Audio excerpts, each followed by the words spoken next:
सो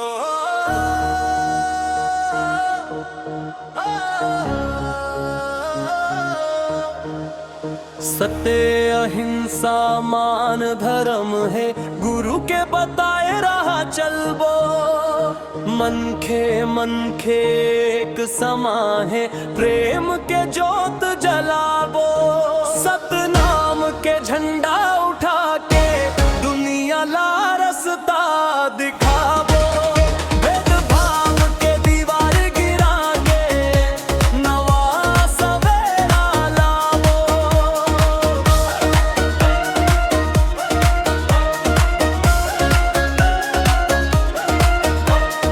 ना ऊंच नीच न झूठ कपट, सबला अपनाबो भाई।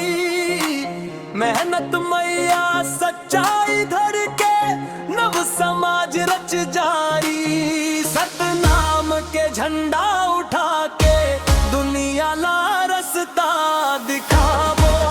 भेदभाव के दीवार गिरा के नवा सवेरा लाबो।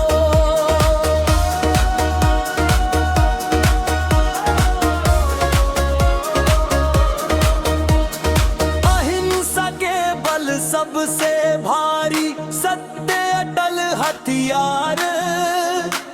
गुरु घास के बानी धर के जीतब हर अंधियार। सतनाम के झंडा उठा के दुनिया ला रस्ता दिखाबो। भेदभाव के दीवार गिरा के नवा सवेरा लाबो।